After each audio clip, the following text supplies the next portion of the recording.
What if one of the most common marketing tactics in the online business world isn't just annoying, it's changing how you think about your own business? Because every time you see someone talk about the 6 or 7 figure launch or the $1 million year, you're not just being marketed to, you're being taught what success is supposed to look like. And that's a problem. I'm Maggie Patterson, and I help solo service business owners build profitable businesses that work in real life, steady, strategic, and free from the pressure to keep scaling. Today, I want to talk about income claim marketing. Not because I think people should never talk about money. In fact, I think we need to be more honest and have more honest conversations about money. But there's a huge difference between talking about money and using money to persuade people to buy from you.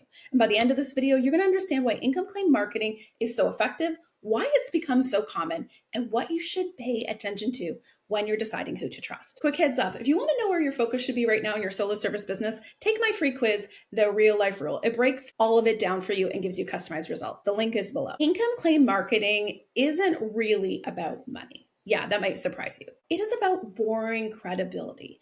The message isn't simply, I made $1 million. There's so much more to it.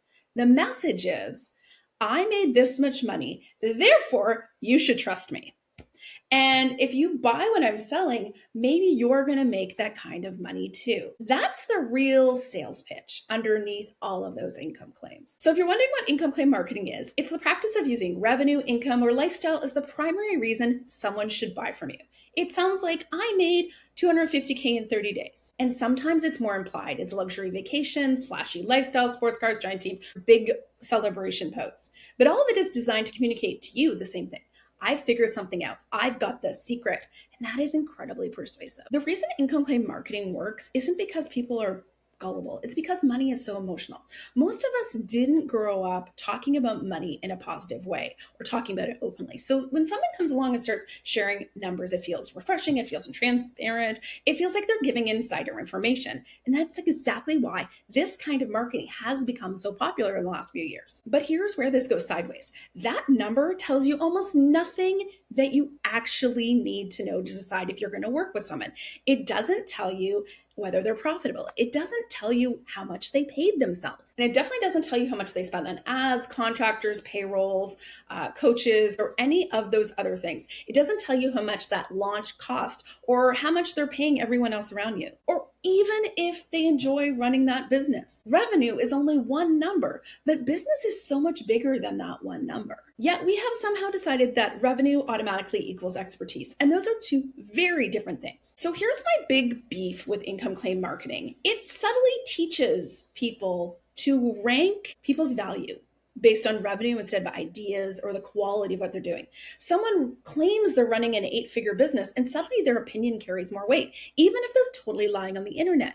And it's not because they've demonstrated better thinking. It's not because they've helped more people. It's not because they're more ethical or know a secret none of us know. It's simply because they claim to make more money. And I hate to tell you, lots of people are lying. That's a really dangerous shortcut when we know people are using AI to fake their expertise. They're doctoring up screenshots or acting like they're experts on things they actually have no business teaching. One of the other problems with income claim marketing is that it redefines what success is supposed to look like. I see this all the time with my clients. Years ago, when I started in the online business world, everyone wanted a 6-figure business. Then it was 7 figures. Now we're talking about 8 figures. And we're stuck in this constant moving of the goalposts, like it's the obvious next step. And that finish line, as it keeps moving, it messes with our heads. And if you're constantly consuming this type of content and this marketing, it's easy to start measuring your own business against these goals that you never even chose in the first place. You stop asking, what do I really want my business to do for my life?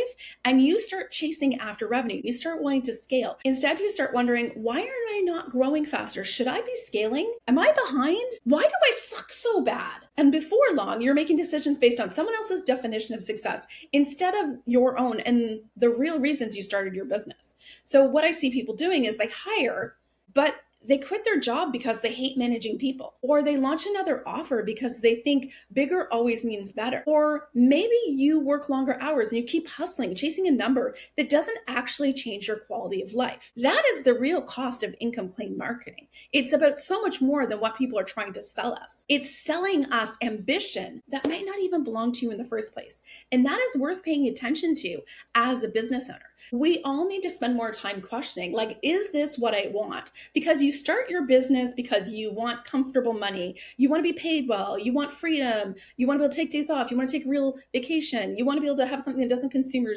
whole life. So why are you subscribing to someone else's version of success, someone else's goal? You need your own definition for enough and to work for that and not be chasing all this bullshit on the internet. Now, I'm really curious, when you see someone leading with income claims like revenue screenshots or talking about how much money they've made, how does that land for you? Does it make you trust them more, or are you becoming more skeptical? Do you think they're full of shit? Let me know in the comments. So a few years ago, I ran my own little experiment. I decided to lean a little harder into talking about my revenue because everyone, the coaches I was working with at the time, told me it worked. And you know what? It never felt good. It never felt right. And it's not because I was ashamed of my business. Far, far, far from it. But because I realized the numbers weren't actually that interesting. They weren't the interesting part of what it's like to work with me. What really matters is helping someone understand if I can solve their problem, if we're going to be a good fit from a values perspective, if I have the experience to help them, not whether I cross some arbitrary revenue number. So today, when I see income claims, I always ask myself one question. What is the motivation for sharing this? Is this adding meaningful context, or is it designed to persuade me to buy something? Because again, those are two very different things. Sometimes that revenue provides very useful context, but very often it's a shortcut designed to make you feel connected, designed to make you assume someone is an expert, to build that parasocial relationship where you believe that buying from this person might make your life look like theirs. And that's the part I want us to all pay much more attention to. If you want a clearer picture of your biggest bottleneck in your business right now as a solo service business owner, I want you to take my free quiz, The Real Life Rule. It takes a couple of minutes, like 2 to 3 minutes tops, and it's going to tell you exactly where your focus should be next. You will find the link below. If you enjoyed this video, subscribe to my channel because every other week I unpack the business advice that everyone's out there repeating and help you figure out if it actually matters for you as a solo service business owner who's building a business that fits your real life. I'll see you in the next one.